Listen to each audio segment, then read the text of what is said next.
Hello, everyone, and welcome to our forum on what parents need to know about cannabis.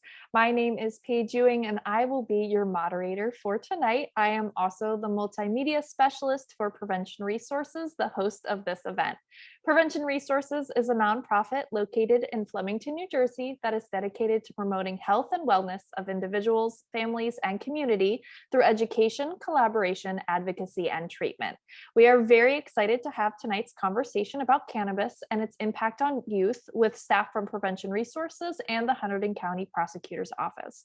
But before I introduce all of our speakers for tonight, I'd first like to introduce the co-CEO of Prevention Resources, Leslie Gable. You're muted, Leslie. You think by now we'd all know to unmute ourselves. Well, hello and good evening. Thank you so much for joining us today. We're incredibly grateful, and we're hoping that you'll find this information incredibly helpful from a parenting standpoint, but as well as understanding some of the things that can be quite confusing. I also like to take a moment before we get started to say a special thank you to Prosecutor Michael Williams, who's going to be retiring soon from the prosecutor's office. He's been an incredible partner to Prevention Resources, as well as the Safe Communities Coalition, the Drug Free Task Force, Positive Youth. His leadership and his office is incredibly important to our work, and we just want to say thank you so much, Prosecutor Williams. Thank you so much, Leslie, and thank you, Prosecutor Williams. So now on the screen, you will see a poll. We ask that you complete these polls and answer these questions as honestly as you can, as it will help us guide some future conversations around cannabis as we do some more events. So I'll give everybody a few moments to fill out that poll that's in progress. And while we complete those polls, I'm very excited to introduce our speakers for tonight's event. Like Leslie said, we have with us Prosecutor Mike Williams from the Hunterdon County Prosecutor's Office. We also, of course, have our co-CEO of Prevention Resources, Leslie Gable. We have one of our prevention educators, Wendy Sidebottom, and we also have the prevention coordinator of the Drug Free Task Force, Megan Moore, and myself. So tonight we will all be speaking about cannabis and the impact that it has on our youth. So Wendy, if you would like to start up the presentation. So just a quick look at our agenda for tonight. We already heard from Leslie. We're going to talk a little bit about the law overview of what cannabis is in New Jersey, the impact that will have on our youth, how to have the conversation with your kids, and then a question and answer session at the end. So in order to get us started, I'm going to turn this over to Prosecutor Williams. Thank you. Thank you, Wendy. And I want to thank everyone for attending this event.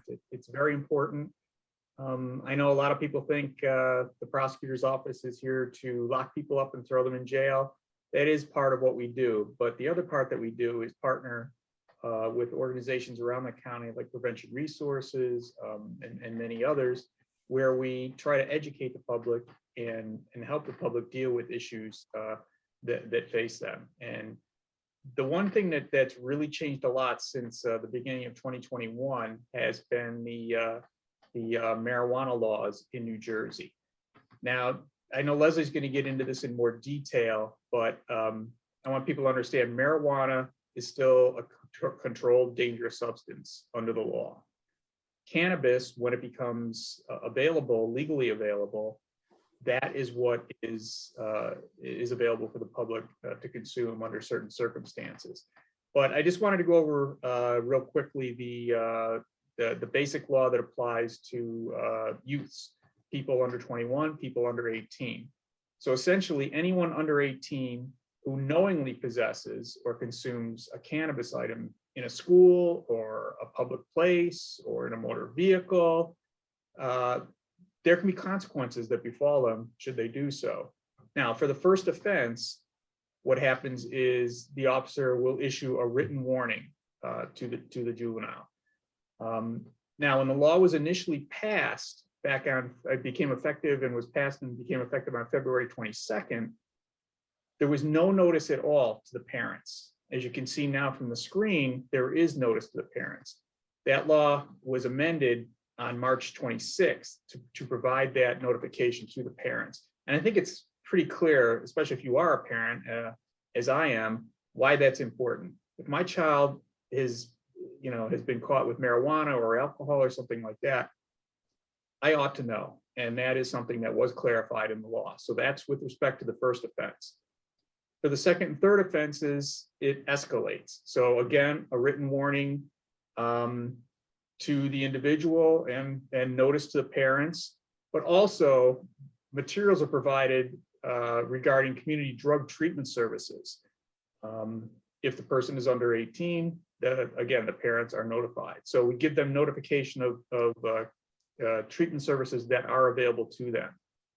For the third or subsequent offense, again, it's the written warning to the individual and to the parents, and materials regarding that community drug treatment services is given to the individual, and a copy of the warning again is given to the parent, but also it's given to the community drug treatment program, so they're aware that the juvenile is on their third or subsequent offense, and therefore that they will reach out and contact both the individual and the parents. Next slide. So I want to switch gears a little bit now, kind of in theme with what I mentioned initially about the prosecutor's office, that we're not just locking people up. We also have different programs that we participate in. The Attorney General has offered to all 21 county prosecutors' offices, and all 21 county prosecutors' offices have established programs within each county called the Operation Helping Hand. And essentially what that is it's a diversionary program for individuals who are caught with drugs or found with drugs, and treatment is offered to them. So it's basically, to really boil it down, it's a carrot and stick approach. So these programs are available if you choose to partake in them and participate to deal with your substance use disorder or any problem you might have with substances. We will hold the charges in abeyance pending your completion of that program, assuming that that's completed in a timely manner and done in a manner that indicates that you have in fact availed yourself of the service. We can later dismiss those charges. So this is a great thing that's available to the public. This is, I believe, where we just applied for the 4th year for funding for the Operation Helping Hand. Recently, what my office did is we paid for and had put up a billboard up on Route 31 that explains, hey, if you have an issue, if you have a problem, here's the information, Operation Helping Hand. You can call the prosecutor's office at 908-788-1129, and we can divert you to facilities that will help you out and deal with you, like prevention resources. This is something that never was done in the past. And I don't think the general public realizes the prosecutor's offices, not just Hunterdon County, but in every county, has these programs.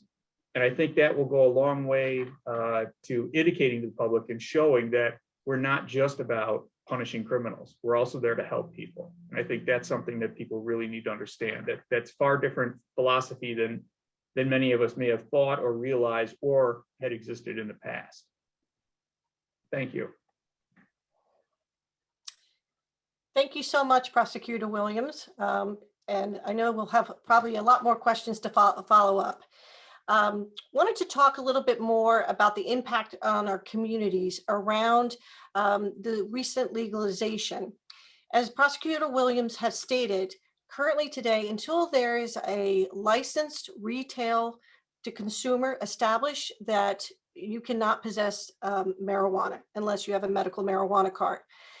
Right now, the municipalities and local towns have the option to opt in or opt out of permitting these licenses in their local communities. The reason why you see the date of August 22nd is when the legislation was signed. It was in February, February 22nd to be precise. And so with the law, the way it was implemented is the Regulatory Commission, who basically is putting out all the rules and regulations for the marijuana cannabis industry. They have 180 days. So municipalities have the choice to opt in or opt out before that date, which is August 21st. The The difference is here is that if they decide not to do anything, which is basically opting in, it's kind of defaults to that, you won't be able to make any changes to your local community for 5 years. So that is a big distinction between opting in and opting out. If the municipality at the end of 5 years decides they want to opt out and not allow any of the industry to, be in their local township, then anything that was already established gets grandfathered in. The municipalities can also right now opt out and wait to see what the regulations are going to be, and they can opt in at any given time. So this is important to know. If you have any concerns, you can talk to your local municipalities, your local town council about what's happening locally and what you may want. So we encourage you to reach out. Thank you. Next slide. So we get a lot of questions about this, right? And you'll hear us tonight even talking about the differences between cannabis and marijuana. So just to establish, and I know Prosecutor Williams had mentioned this, when we, in the law, the way it's written in New Jersey, when you hear the term cannabis, it's regarding how permissible marijuana purchased from a licensed retailer once they're established. And by the way, we're not expecting that till about 2022, as far as actual having the licenses up and running and all the regulations established. Anything that is not purchased from a licensed retail establishment here in New Jersey will be deemed marijuana. And by the way, we're not talking about medical marijuana that needs to be purchased from a licensed dispensary. Anything basically that has not been purchased within the licensing retailers will be deemed marijuana or hashish. This is really important to understand that about the terminology. So I'd like to take a moment to really talk about what the words really mean, because cannabis is actually the botanical name for a genus of a flowering plant. The genus contains 3 different species and hundreds of selective strains. The plant produces over about 100 chemicals that are unique to this type of species. But the ones that are in particular that has the THC, which is intoxicating, and the CBD, you might have heard this term, is a biologically from the same species, but it's not intoxicating. So when somebody is using the term cannabis, you need to think of it as a broad range type of species of plant, of the plants in the species. The one that has the THC, which is the chemical that will get someone high, is from a plant called the sativa plant. And again, do you need to know all that? You don't really, but I want you to understand that the terminology, when people are using it interchangeable, it really isn't scientifically correct. And marijuana is a specific type of species that has the THC and the CBD in it. So with that, one of the things that I'd like to mention about CBD, if your youth comes to you and says, hey, this is CBD, it does not have any THC in it, and so I can use it and it's okay with the law. This is the warning that we would like to mention to you. It is not a regulated industry. And while CBD is allowed to be sold, it is not supposed to have THC in it. So we've had and seen studies that have been done that CBDs have actually had the higher levels of THC in it when it wasn't supposed to. So I encourage you to truly look at what your child may be using as far as CBDs, but also understand that sometimes they don't even have the proper labeling. And again, this is not something that's regulated or tested. Whereas in the state of New Jersey, the Regulatory Commission will have a testing establishment being able to regularly look across the state to make sure that the cannabis and the way it's being sold and the potency is as been determined by the regulations. So hopefully I haven't confused the heck out of you, because it can get confusing. But in the end, anyone under the age of 21, regardless of whatever term may be used, it is illegal against the law. However, they might understand it or think differently. As far as speaking to your youth, it is against the law. And anything else they might have to say, again, it's against the law. And that's really, as far as communicating that, is we cannot break a law. We don't pick and choose which laws we follow, just like we don't pick and choose which stop sign we decide to stop at. So again, we'll be able to answer some more questions if you have it around the terminology at the end. Thank you so much.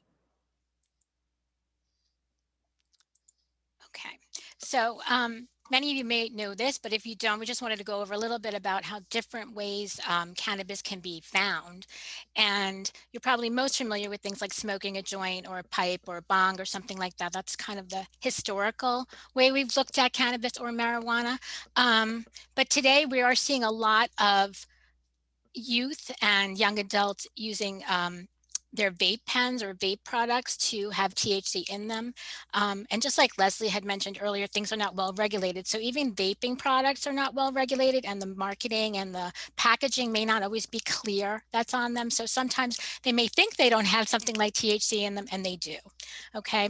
The other thing that's often out there once states have legalized is edibles and concentrates. And edibles are things that you would ingest, so candy, baked goods, drinks. And again, if you look at some of the pictures that are on the slide right now, you can see that some of the edibles are often made to look like kids' food or kids' candy or their cereal in this case. And so once you start getting into things like packaging and things that we don't really know yet with this law, how we're going to be able to either have or not have this in our dispensaries, it's very concerning because of some of the packaging and the fact that it can get confused with regular typical cereals or candies that the kids may use. Okay, and concentrates are usually vaporized, and it's like a dabbing process. And basically when you create a dab, you're sort of putting it on this hot plate and you're heating it up, and you're using different things like a ring or whatever to vaporize it.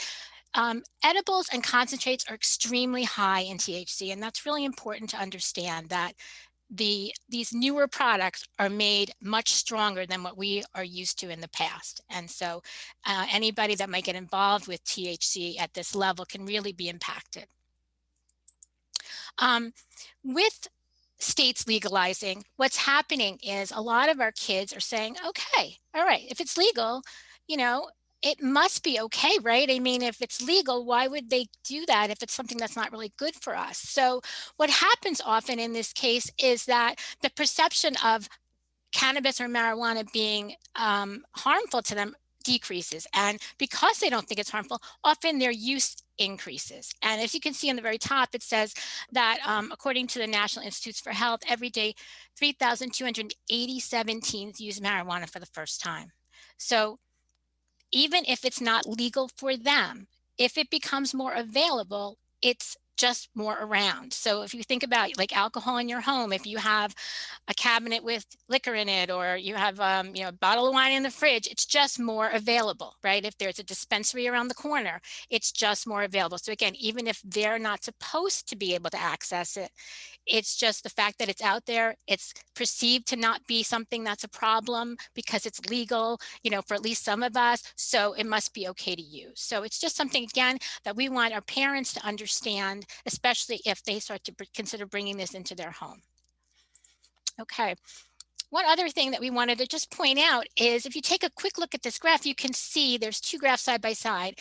And what this is showing you is that in states where they have legalized marijuana, for, again, adult recreational youth use has increased. So you can compare non-legal state to legal states, both for past month and for past year marijuana use. And you can see that, again, even though it's illegal for them to access or to be using, the usage has increased. And we, you know, certainly can consider tying that back to that lower perception of harm, and that it's not a big deal. And so that kind of gets us more into this conversation of, as we move forward with the legalization process, the availability to youth increases. And in other states where they have increased, we have seen a lot of accidents happen where young children are seeing something in a cabinet that looks like a gummy bear, or are accessing, you know, all these edibles and concentrates, and they are having really, really adverse side effects because they are so young. Their body processes it differently than adults do. That's why the use age is 21. So we really encourage parents, especially if you are going to have cannabis within your home, to make sure that you are storing it properly, locking it up just like you would for alcohol, because when children consume THC, products with THC in them, we do see in these states that have legalized that children generally have more severe symptoms than adults. They need to stay in the hospital longer. In Colorado, after legalization, a 19-year-old actually jumped to his death from a fourth floor balcony after eating a highly potent pot candy.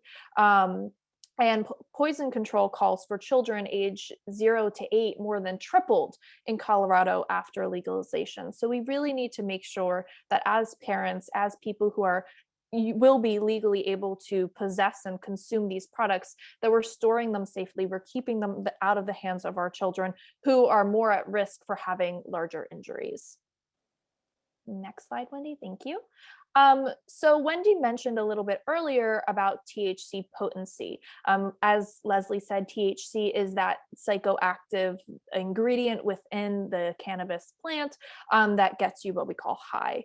And you can see on this graph in the 1980s, that THC potency was just about under 4%.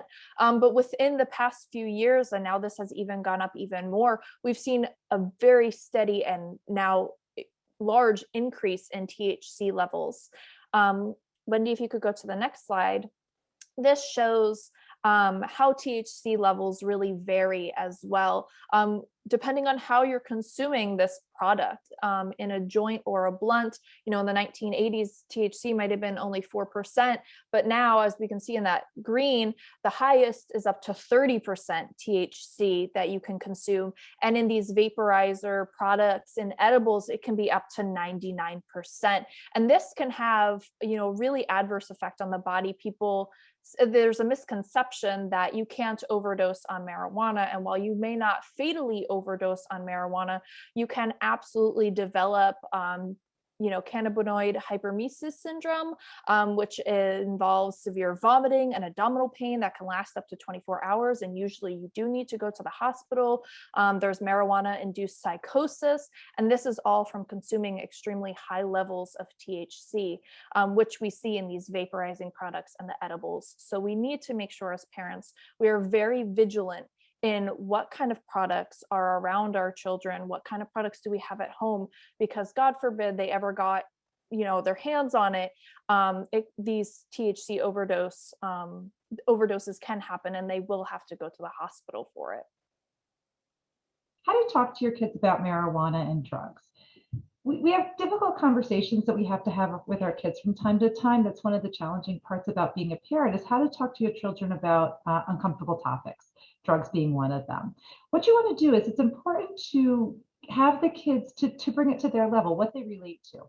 Don't tell the kids that, marijuana might affect their sports when they're not an athlete. But if a student's really important, if academics are really important to the student, then talk to them about how it can impair memory. How marijuana can affect that. SAD, which was once known as Students Against Drunk Driving, which is now known as Students Against Destructive Decisions, make this really great contract for life. And it's a little bit of an awkward thing. Sometimes I think, like, here, you sign this and I'll sign this. But if you look at this, if you just Google it, the language is really great. The language says that, look, I'm a kid. I'm imperfect. I might make some bad decisions, but as a kid, I promise you, I will not get in a car with somebody who's impaired. I will not drive while I'm impaired. And if I'm in trouble, I'm going to reach out to you. And as a parent, we want to create an environment where it's super safe for kids to reach out to their parents. Look, I'm in a situation that's not safe. I need you, mom or dad. Rather than the parents getting angry and getting upset, that's a conversation you might want to have for the next day. I will come get you. I will make sure you're safe. On the other hand, parents also make a pledge to the students that they will make sure that they're safe, because that's our most important thing as a parent, is making sure that our kids are safe. Also, as a parent, we will pledge that we will not drive under the influence, or we will not get in the car with somebody who's under the influence, and also that we will wear a seatbelt. And we're just going to go on to the next slide. SAMHSA, which is the Substance Abuse Mental Health Services, part of the Department of Human Services with the federal government, created this great app. It's called Talk, They Hear You. And basically, you download this app, you can hold your camera right up to the QR code, and it'll put it on your phone. And it just gives you really great tips for how to talk to your kids. It walks you through everything. This is who I am. This is what I want to talk to my kids about. And it kind of creates a mock conversation and gives you some really nice ideas for language that you can use that kids can relate to, and topics that you really should be discussing with your kids. So Wendy, if you could just play that. Are you prepared for the most important conversations you'll ever have? Everyday moments are great times to talk with your kids about underage drinking and other drug use, because talking early and often lets them know your expectations, reinforces your message over time, and promotes ongoing open dialogue instead of just one big talk. But what do you say? And how do you say it? The Talk They Hear You mobile app is your guide to get informed, be prepared, and take action to talk with your kids about underage drinking and other drug use. The app is designed for parents and other caregivers, educators, and community members who play important roles in children's lives, like coaches, faith leaders, and others. The app provides guidance for talking with kids in a range of situations so that you can be prepared to talk about underage drinking and other drug use when opportunities arise. For each different scenario, the app helps you set a goal and gives you suggestions for how to start the conversation with your child. And it also helps you anticipate what your kid might say when you bring up these subjects, helping you plan responses in advance to keep the conversation on track. When you're ready, the app lets you practice and record yourself so that you can review what you said and make adjustments if needed. Remember, talking about underage drinking and other drug use works best when it happens naturally in everyday conversation, so practice several different situations. The app also puts additional resources at your fingertips, useful information about alcohol and other drugs, and how to help your child stay safe. So download the Talk They Hear You mobile app today from the App Store, Google Play, or Microsoft Store, and see how easy it can be to talk with your kids about underage drinking and other drug use. Because when you talk, they hear you. Thank you so much. So if you have the opportunity, I would really encourage you to put this on your phone. It's just some really practical advice to how to talk to your kids about drugs and alcohol. It might take some time to go through it, but it kind of gives you a little bit of rehearsal. Like you're prepared for the slideshow, you kind of prepare for that conversation with your kids. It's really powerful stuff. I think you guys will really enjoy it and find it helpful. So thank you. So now we wanted to talk about another law. I know we're kind of talking a lot about laws tonight, but this one is extremely helpful and extremely important to just kind of keep in the back of your mind and make sure that your youth is aware of this law as well. So back in 2013, Governor Chris Christie signed the New Jersey Overdose Prevention Act into law. And essentially what this act does is if somebody calls 911 to help somebody who may be overdosing, they and the person who needs the help will receive amnesty under the law. So they will not be arrested for calling for help. They do need to call 911, stay with the person, and then speak with authorities when the authorities arrive. But this law was really put into place to make sure that if an accident happens, if an overdose happens, people will call 911 and they will not be afraid to call 911 for help. We have this Overdose Prevention Act for overdoses. So now that applies to marijuana, heroin, anything along that line. We also have the 911 Lifeline legislation that applies to alcohol.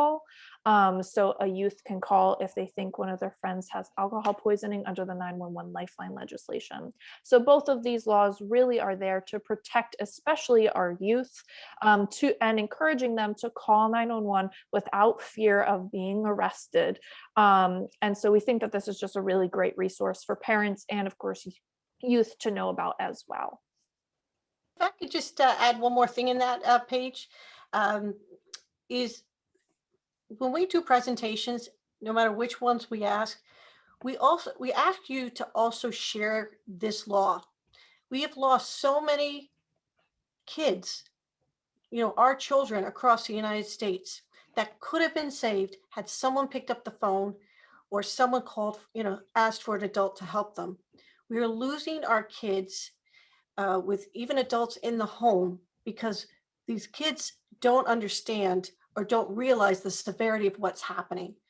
We strongly encourage you, if you could share this and have them share it with other people. This is an actual legal law, and I know Prosecutor Williams will tell you and back us up that this has saved lives.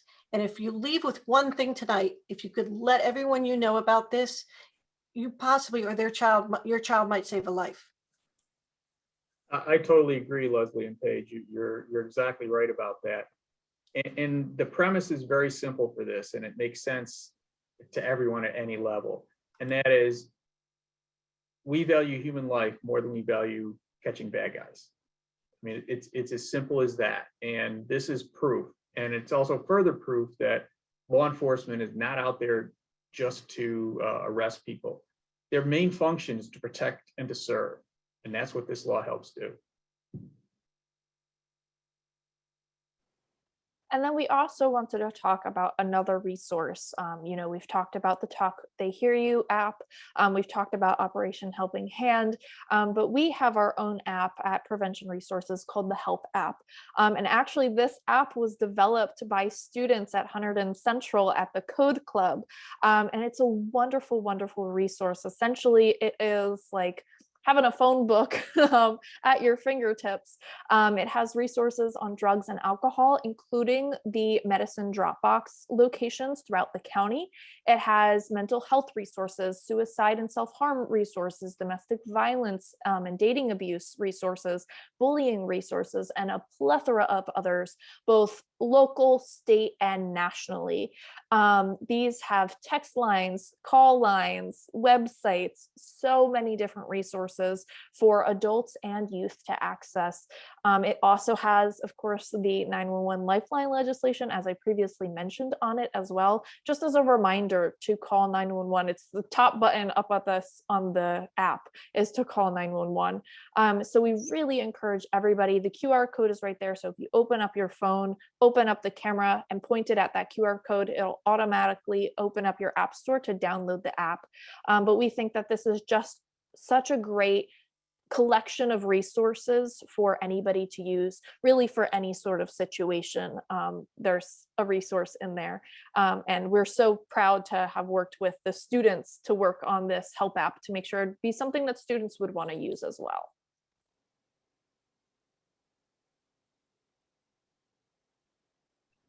So that will conclude the presentation part of our night. But of course, we really want to focus on you all being able to ask questions about cannabis, about marijuana. So for the remainder of the night, we're going to be doing Q&A. Please feel free to ask questions. There is a Q&A button down below. If you click that button, you can ask a question anonymously or with your name. And then we'll make sure that if it doesn't get answered today, if we run out of time, that it gets answered on our website, which is safecoalition.org/notjustaplant. Right now, I do see we have a question in there, and I believe that this will go to you, Prosecutor Williams. So it says, will proof of purchase/receipt be required for those in possession? How will law enforcement know it was purchased and possessed legally? That's a very good question. And essentially, yes, once cannabis becomes legal, a proof of purchase, a receipt, something like that. Also, the original packaging. That's something else that's also important to have, because it's true. 2 years from now, 3 years from now, when cannabis is legalized, marijuana is still a controlled dangerous substance. So unless the legislature changes the law, that is still not legal to possess, and it's decriminalized. It's not legalized. Mike, can I ask you, I know that we get that question a lot, decriminalized versus legalized. Can you expand a little bit on that? Like, what is the difference between, again, terminology? Is it the same? Maybe just help us out just a little bit more about that. Sure, and they are different, and it's good that people understand the difference. If it's legal, then you can lawfully possess it without any infringement on that whatsoever. if it's decriminalized, we're not going to charge you. We're not going to try to convict you for a crime, but it's still contraband. We will seize it. So someone who has marijuana, not legalized, not legal cannabis, that's seized. You can't have that. That's the major difference. Okay, and I tell you what, thank you, because, you know, as I said, there's a lot of terminology, again, for different states. And I think it's really important to realize that when we're saying it's legalized, it's technically not. It's decriminalized, which is, again, a big distinction. Thank you, Mike, for answering that. Great, thank you. The next question is, can anyone touch on the effects of cannabis on youth brain development? And I would love to cover this. So the regular use of marijuana by adolescents has led to negative effects on brain development up to age 25. Up to age 25, our brain is still growing, processing, learning. And so we see that when youth are using regular use of marijuana, there have been negative effects in the areas of attention, motivation, memory, learning. And because marijuana affects the brain, adolescents using marijuana are 4 to 7 times more likely than adults to develop a cannabis use disorder. More commonly used as that they're addicted to using cannabis. We use the terminology of cannabis use disorder.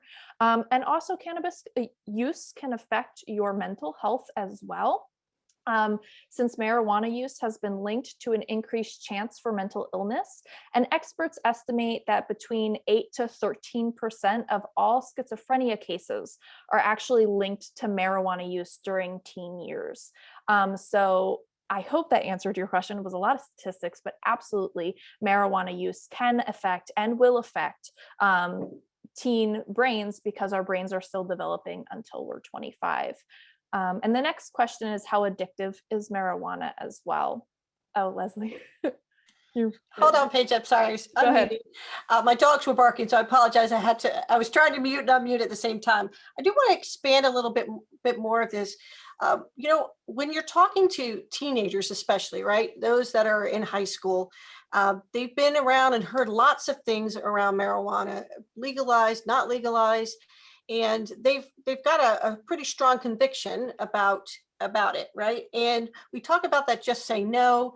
But one of the things that I encourage you to think about, if this would be a good fit for you, is that have them base upon their decision on science, not on anecdotal information, not on so-and-so says, not on what they discover on TikTok or YouTube. Have them go look at reputable scientific research and let them, I tell youth all the time, you give me the information and let's have a conversation about it, right? Because we hear a lot of people say, oh, it's helping so many people with anxiety. Well, you know what? Anecdotally, when you survey people, half will say that and the other half will say it made it worse, right? And we know that it can lead to psychosis for some.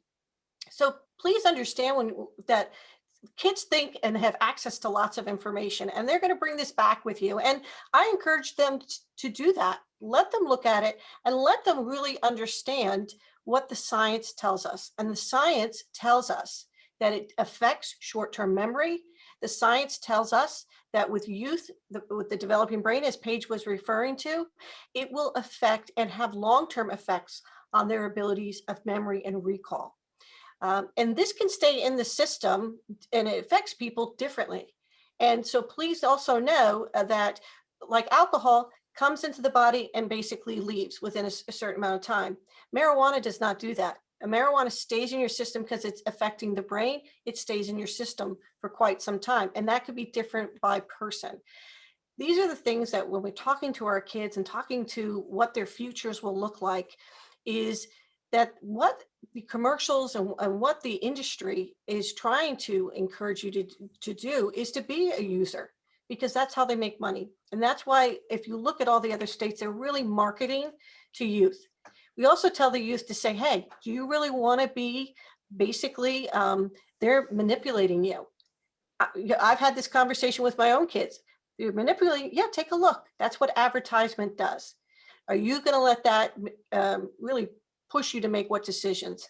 So again, with talking to your teens, I always go back to what's factual, and there's a difference between anecdotal and factual, and we need more research. We know that there's some things that around marijuana that might potentially help someone, but the only thing, for example, that was, when we talk about people smoking and using bongs and vape, the only thing that was meant for our lungs is air. And anytime you put a chemical in there that has not been researched on how it's going to affect, it's going to affect your lungs. And it's going to long-term effects, which is, again, very difficult for a teen because they look at the here and now. But that's another good statement to tell your teen. The only thing that was meant to go in there is air, and you're putting chemicals in there that can be harmful.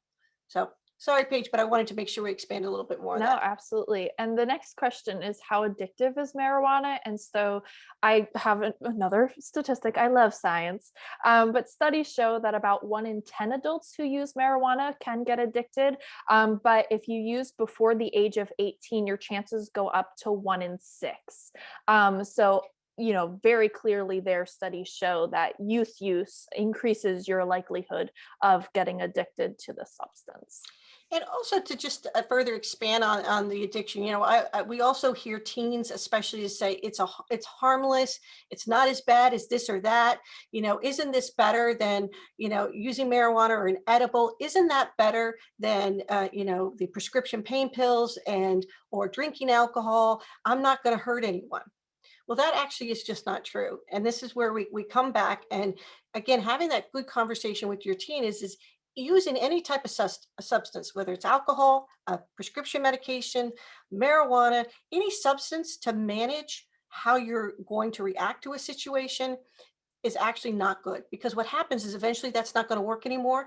And when we talk about, is marijuana a gateway, it's a path, it's a direction. And if you're using that for coping mechanisms, eventually that's not going to work, and you're going to need something stronger or move on again to a different substance. And so that's really how addiction starts on a path. And again, not everybody that's going to smoke a joint is going to become addicted, just like everyone who drinks alcohol is not going to become an alcoholic. The difference here around marijuana is the strengths and the potency. It is incredibly different. You're looking at a potency that was nowhere near back in the 60s, 70s, 80s, and even early 90s. It is incredibly potent. So please also be aware, we've actually had take back vapes, and we've seen vape devices come back with preloaded marijuana up to 80, 90%. So that's significantly going to impact the brain and the developing body. So just something else to think about in your conversation with your teen. So the next question, I think is more of a comment, but I will read it anyways. It says, it doesn't sound like there are any real consequences to youth for possession aside from informing their parent and being giving a warning. And after 3 times, still no arrest or criminal record. I find this unacceptable and just a slap on the hand. The law is not harsh enough. So I guess there is a question that the youth won't be arrested or have a criminal record after the 3rd offense. That is correct. But you know what, something maybe, Mike, to also clarify is that I know that, part of the law talks about a youth being in a car, but anyone that's in a car, Mike, maybe you can, expand upon this, that's operating under an influence, even if they're driving slower in their reaction time of driving under the influence, is also against the law. And that can also be around marijuana. I don't know if you can expand upon that a bit. I can. I think it might answer one of the questions further down the line, Paige. I think someone was asking about motor. Yeah, they ask what WI. tools will law enforcement have to detect while driving under the influence of cannabis. Right. So the law as it stands is you cannot be driving while your abilities to drive are impaired. It can be a legal substance, it could be an illegal substance. So whether it's cannabis, marijuana, prescription drug, aspirin, alcohol, whatever it is, if you're impaired, you can't drive. That is driving while intoxicated under our law. Now, how do you detect that? With alcohol, it's easier. There's an odor about it, and also it can be tested through an alka-test or a breathalyzer, which some states use. But there is no such test for marijuana or for prescription drugs or other drugs. So what New Jersey has done is, in the last year or so, anticipating the decriminalization of marijuana and the legalization of cannabis, they have begun training more police officers to be what they call DREs, drug recognition experts. So what they will do is they will check the individual's eyes, their gait. It's like the test that you would do when you get out of a car and the officer asks you to stand on one leg and take an X number of steps and things like that. They can also check your eyes and see whether you're impaired that way. So it still can be intoxicated driving. You can still be charged and convicted of DWI or marijuana or cannabis or alcohol or anything else that might impair your ability to drive, because that's a safety issue. You don't care if it's legal or illegal. It's a safety issue. You're endangering the public. Thanks, Mike. The next question that we have is, can you please explain the difference between Delta 8 and Delta 9 marijuana? I think in this case, they're talking about THC levels. I guess I would like to know a little bit more about if they're asking about potency levels, or they're asking about how it affects them. Yeah, I think that also, when we're talking about what some of the effects are, and it's again realizing with edibles especially. So when you smoke marijuana in a joint or a vape device, that's immediately getting into the blood system, and you're going to feel the effects pretty quickly. The problems that really arise with the edibles is, first of all, the dosing amount, right? I'm not sure if anyone here, I can tell I'm not that individual, but the serving size might be like an eighth of a cookie for a serving size. I don't know about you, but I've never been able to eat just an eighth of a cookie. And what happens to the individual is they'll consume it. And because it's in the digestive system and takes a longer time to absorb, can be up to even 45 minutes to an hour to feel the effects, they end up ingesting more and quickly, because they're like, hey, I don't feel anything. I must be a person that I need more. And this is why we see, especially our younger population, going into the emergency rooms and really having the like a toxic poisoning in their system, because these levels are so strong. And also we know that youth typically will mix with alcohol if they're, also ingesting the edibles. And we talk about availability, accessibility. We've already seen it. And so we have great concerns about additional accessibility and availability. Please make sure you also explain to your youth, if you have someone over that's 21 in your household that is buying it and then giving it to their sibling, that is against the law. That is distributing to a minor. And that person that does that, just like with alcohol, it's against the law. And again, quite serious, again, with distributing to a minor. And I think people think, well, they're a sibling, it's okay. It's actually still against the law. I have another question that says, what do we tell our children when there are adults and people on the internet saying marijuana is the same idea as alcohol? I'm tired of hearing people say it's the same. Well, again, I go back to the science, and then please, my colleagues weigh in here. Here's some of the difference, right? I keep going back to the science. Marijuana affects the brain. It can affect the developing brain, and it stays in your system.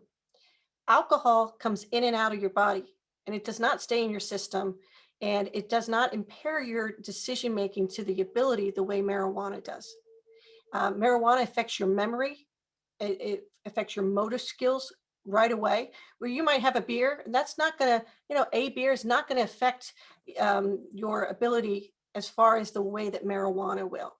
And that's what's the great concern we have for our youth, thinking that they're interchangeable or they're the same. It absolutely is not. And so what I'd like to encourage you is to talk to your team, go, hey, let's take a look. If someone says to me, they're the same, all right, show me where they're the same. And then let's look at what the science is telling us. Is it the same? Because you can't argue with a fact and science. You can't argue against anecdotal or people that are coming from saying research is done. Where's the base of that research? Is it someone who's buying and selling it? Probably. And so that's where we go to reputable sources like the National Institute. It's called NIDA, N-I-D-A. And I strongly encourage you to check out that website because they are not a pro or against. Their job is to look at the science behind substance use. That's a great website, a great way to also get more questions answered for you if you have them. Wendy or Megan, do you have anything else you want to add? I think that's a great point, Leslie. I mean, the argument that it's okay, it's the same as alcohol. I think it simplifies an incredibly complicated situation. I think it's just kind of an easy out. I think as parents, we want to equip our kids, like Leslie said, with the facts. They hear a lot of things from their friends. Well, my friend said this, I heard it from this guy, heard from this guy, heard from this guy. If the kids have the true facts, then hopefully they're going back to their friends and saying, well, no, like this is what it really says. Like this is the research. Like this is the fact. Like I understand that your eighth friend removed said this, but kind of not true. So we want to equip our kids with those refusal skills, with that power, that armor to say no. Yeah, one of the other thing, if I can just also add, Megan, you just hit a good point about refusal skills. That is one of the best things you can really build up with your teen is, if you think about it, have we taught, that whole thing around the just say no? I get why that doesn't work because some kids can't just say no when they're getting or they feel peer pressured. So we need to actually practice with our teens, especially to say, hey, if you're in this situation, what can you say? You could say, hey, you know what? I don't want to get drug tested. I'm playing sports. I got a big game. I don't want that to affect me. Could be, hey, you know what? My parents are all over me. And if this happens, the consequences for me at home, I just don't want to deal with. Right. You've got to figure out what will work for one child of yours might react one way. One might be like, hey, I'm not into that. Leave me alone. But some kids can't. They feel such great pressure to fit in. So how can we help them when they're in that environment, not to, go ahead and just go with the flow because they don't want to be, pointed out. And there's a lot more kids that are doing the right things than there are not. And that's really what, again, and that comes to looking at your teens and who they're associating with. So practice that. It is something that absolutely does not come natural. Right. That's not something that they have in their, in their school, or their settings to go, how do I do this? So that's a good way to practice. And again, I'll come back if you're Googling and YouTubing things. That's also, you can look at the positives of what can I say, what can I do that will work for this type of situation. Yeah. And Sorry. go ahead, Wendy.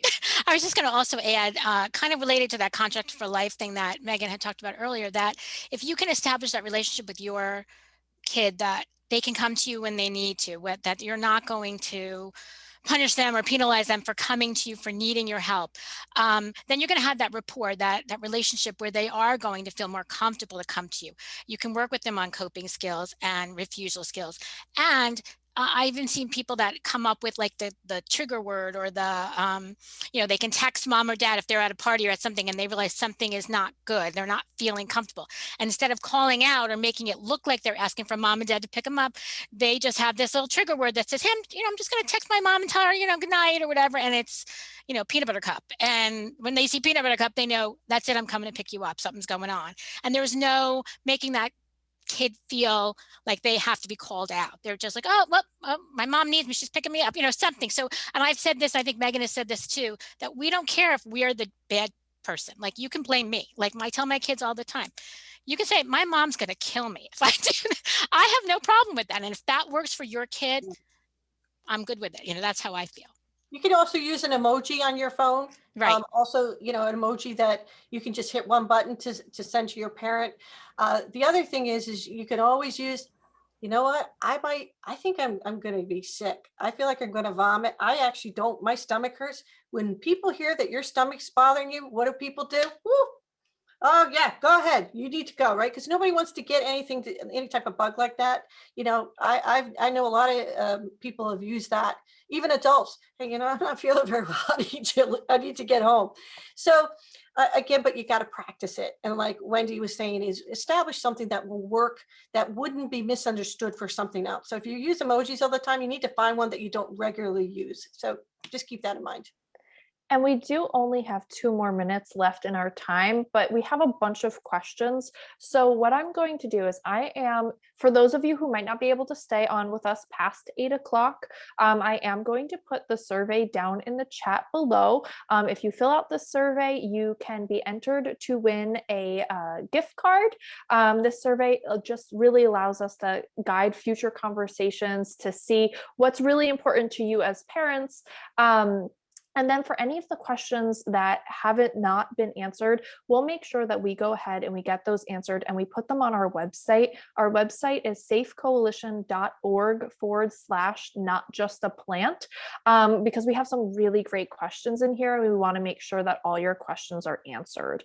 And so we will make sure that we get those to you. This recording will also go up on the safecoalition.org/notjustaplant. So you can re-listen to the conversation, maybe show your kid if they're like, that's not real, mom, be like, prevention resources told us so. But of course, do your own research as well. We'll make on the Not Just a Plant website, we do have lots of different studies and resources there that you can access. But for anybody who would like to fill out the survey, I am putting it in the chat now. Like I said, we really encourage you to fill that out. It allows us to help have conversations like this. And you will be entered to win a gift card as well. And like I said, we have a few questions in our Q&A, so we want to make sure that we'll answer those and we'll put those up on our website as well. Yeah, and if I could just add about that survey, we're a grant-funded nonprofit, and having those surveys really also helps the funding sources see about the information we're giving out and how it was received. So please understand that's really an important part of our grant work. So we really appreciate getting those completed for us. So thank you so much to all of you who joined us tonight. I know we had about 40 people on today, which is really, really wonderful. And like Leslie said, please talk to your youth, use the Help app, use the oh my goodness, now I'm losing the word. Talk, they hear you. Talk They Hear You app. Thank you. I was like, talk it to them. And I was like, that is not the name. And of course, thank you, Prosecutor Williams, for coming on, for telling the community about Operation Helping Hand. We are so grateful for your partnership. And we are just so grateful that there are parents in our community who care so much about their youth to spend an hour with us learning about cannabis. And of course, as the regulations come out in August, we will be having more informational campaigns and events like this to make sure that all of you are up to date with what's going on within our beautiful state of New Jersey.